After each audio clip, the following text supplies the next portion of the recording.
የበሽታው ምንነት ዳያቢቲስ mellitus ታይፕ 1 የስኳር በሽታ ይህ ማለት የበሽታ መከላከያ ስርዓታችን በስህተት ኢኑሊን የሚባለውን ሆርሞን የሚያመርቱትን የጣፊያ ሴሎችን ቤታ ሴልስ ሲገድል ነው። ኢኑሊን ሆርሞን ማለት ግሉኮስን ወደ ሴሎቻችን የሚያስገባ ሆርሞን ነው። ግሉኮስ ለሴሎች ኃይልን ይሰጣል። የኢኑሊን ሆርሞን ጥቅሞች ኢኑሊን የሚባለው ሆርሞን ጣፊያ በሚባል እጢ የሚመነጭ ሆርሞን ነው። ጣፊያ ኢኑሊንን ያመነጭና ወደ ደማችን ይቀላቅለዋል። ኢኑሊንም ከደማችን ጋር እየዞረ ግሉኮስ ወደ ሁሉም የሰውነታችን ሴሎች እንዲገባ ያደርጋል። ኢኑሊን በደማችን ውስጥ ያለን የግሉኮስ መጠን እንዲቀንስ ያደርጋል። በደማችን ውስጥ ያለው የስኳር መጠን ሲቀንስ በደማችን ውስጥ ያለው የኢኑሊን መጠንም ይቀንሳል። ግሉኮስ ለሰውነታችን ያለው ጥቅም ግሉኮስ፣ ስኳር፣ ለጡንቻና ሌሎች ሴሎች ኃይልን ይሰጣል። ሰውነታችን ግሉኮስን የሚያገኘው ከሁለት ምንጭ ነው። ከምግብ እና ከጉበታችን ነው። ምግብ ይፋጭና ውስጡ ያለው ግሉኮስ ወደ ደማችን እንዲገባ ይደረጋል። ደማችን ውስጥ የገባው ግሉኮስ በኢኑሊን ሆርሞን ረዳትነት ወደ ሰውነታችን ሴሎች ውስጥ ይገባል። ጉበታችን በደማችን ውስጥ ያለው የስኳር መጠን ሲበዛ ይህንን የበዛውን መጠን ወስዶ ወደ ግላይኮጅን ይቀይረዋል። በሌላ ጊዜ በደማችን ውስጥ ያለው የስኳር መጠን ሲያንስ ጉበታችን ይህንን ያከማቸውን ግላይኮጅን ወደ ግሉኮስ ይቀይረውና ወደ ደማችን ይቀላቅለዋል። እነዚህም በደማችን ውስጥ ያለው የግሉኮስ፣ ስኳር መጠን ትክክለኛና ወጥ እንዲሆን ያደርጋል ማለት ነው። ይህ በሽታ ማለት ኢኑሊንን የሚያመርቱት የጣፊያ ሴሎች በበሽታ መከላከያ ስርዓታችን ስህተት ስለሚገደሉ በሰውነታችን ውስጥ በቂ ወይንም ምንም ኢኑሊን አይመረትም ማለት ነው። ኢኑሊን በሰውነታችን ውስጥ ከሌለ ግሉኮስ ወደ ሴሎቻችን መግባት ስለማይችል ደማችን ውስጥ የሚኖረው የግሉኮስ፣ ስኳር መጠን በጣም ከፍ ይላል ማለት ነው። ሴሎቻችን ደግሞ በኃይል እጦት እየሞቱ ነው። ይህ ሁኔታ እስከ ሞት የሚያደርስ ውስብስብ የጤና ችግሮችን ያስከትላል። በደማችን ውስጥ ያለው የስኳር መጠን ከልክ በላይ ሲሆን ሰውነታችን ይህንን ችግር የሚያስተካክለው ይህንን ስኳር በሽንት መልክ በማስወገድ ነው። ሰውነታችን ብዙ ስኳር ለማስወገድ ሲል ብዙ ውሃ በሽንት መልክ እንዲወገድ ያደርጋል። ይህ ደግሞ በሰውነታችን ውስጥ የፈሳሽ እጥረት እንዲከሰት ያደርጋል። ክብደት መቀነስ በሽንት መልክ የሚወገደው ግሉኮስ ብዙ ኃይል ይዞ ስለሚሄድ ሰውነታችን ይከሳል ማለት ነው። በሰውነታችን ውስጥ የፈሳሽ እጥረት መከሰትም ለሰውነት ክብደት መቀነስ አንዱ ምክንያት ነው። ዳያቤቲክ ኪቶአሲዶሲስ (ዲኬኤ) ሰውነታችን በቂ ግሉኮስ እያገኘ ካልሆነ ሰውነታችን ውስጥ ያለውን ፋት ወደ ግሉኮስ ይሰባብራል። ጉበት ይህንን ስራ ይሰራል። ጉበት ያከማቸውን ፋት ወደ ግሉኮስ ሲቀይር ኪቶንስ የሚባሉ ተረፈ ምርት አሲዶች ይፈጠራሉ። ጉበት ያከማቸውን ፋት በመሰባበር ያገኘውን ግሉኮስን ወደ ደማችን ይቀላቅለዋል። ነገር ግን በደማችን ውስጥ ኢኑሊን ሆርሞን ስለሌለ ይህ ግሉኮስ ሴሎች ውስጥ መግባት ስለማይችል እዛው ደማችን ውስጥ እየተከማቸ ይሄዳል። በደማችን ውስጥ የግሉኮስ መጠን መብዛት፣ ኪቶን የሚባሉ አሲዶች መብዛትና በሰውነታችን ውስጥ የፈሳሽ እጥረት መከሰት አንድ ላይ ሆነው እስከ ሞት የሚያደርስ ውስብስብ የጤና ችግሮች ያስከትላሉ። ስለሆነም በፍጥነት ሕክምና መስጠት ይኖርበታል። በጊዜ ሂደት በደማችን ውስጥ የስኳር ከልክ በላይ መብዛት የነርቭ ሴሎቻችን ላይ ጉዳት ያደርሳል። በተጨማሪም ትናንሽ የልብ፣ የኩላሊት እና የዓይን የደም ቱቦዎች ላይ ጉዳት ያደርሳል። በተጨማሪም የአርተሪ የደም ቱቦዎች ግትር እየሆኑ እንዲሄዱ ያደርጋል። ይህ ደግሞ አተሮስክለሮሲስ የሚባለውን በሽታ ያመጣል። ይህ ደግሞ ሃርት አታክስ እና ስትሮክስ ያመጣል። ሂስተሪ የበሽታው አመጣጥ ታሪክ ይህ በሽታ ለመጀመሪያ ጊዜ በጽሑፍ የተገለጸው በ1550 ቢሲ በግብፅ ሀገር ነው።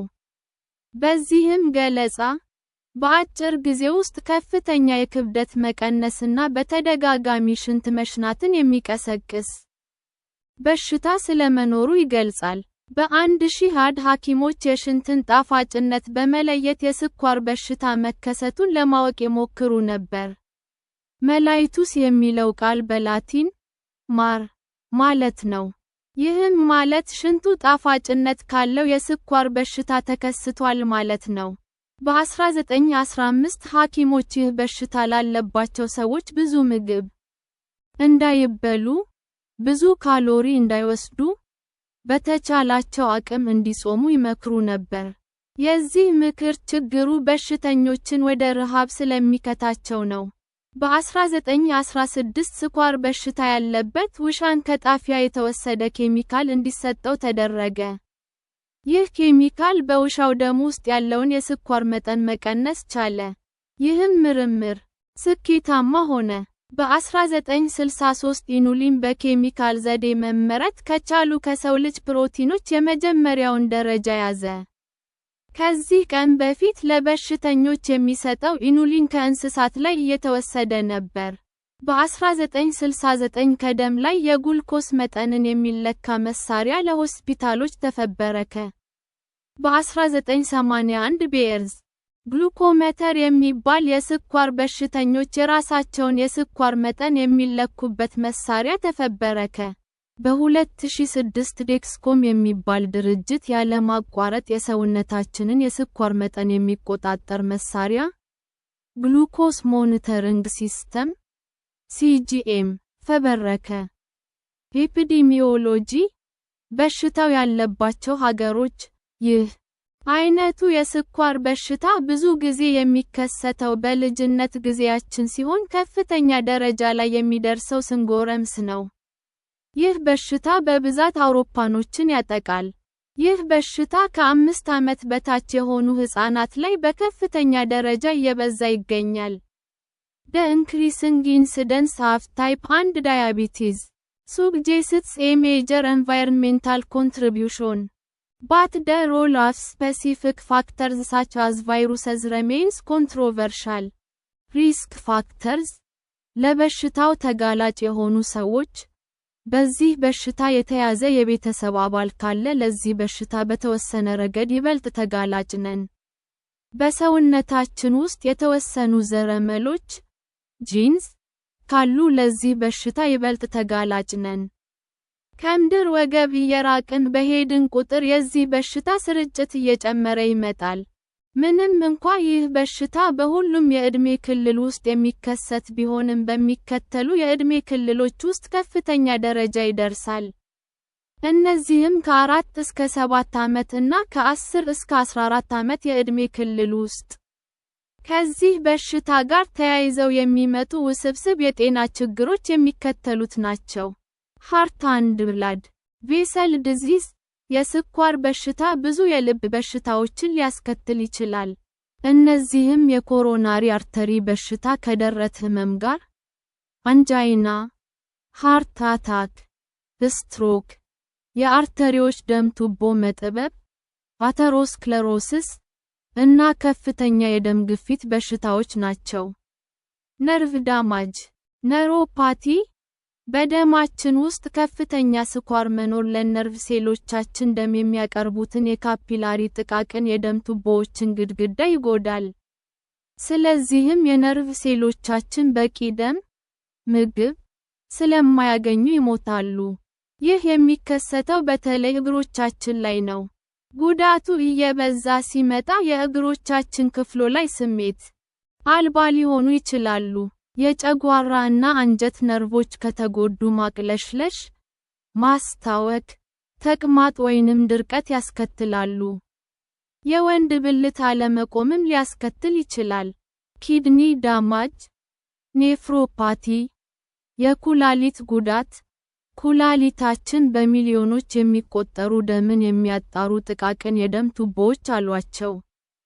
ስኳር በሽታ እነዚህ ቱቦዎች ላይ ጉዳት ያደርሳል። ጉዳቱ ከፍተኛ ከሆነ ኩላሊታችን ዳያሊሲስ ወይንም ንቅለ ተከላ ሊፈልግ ይችላል።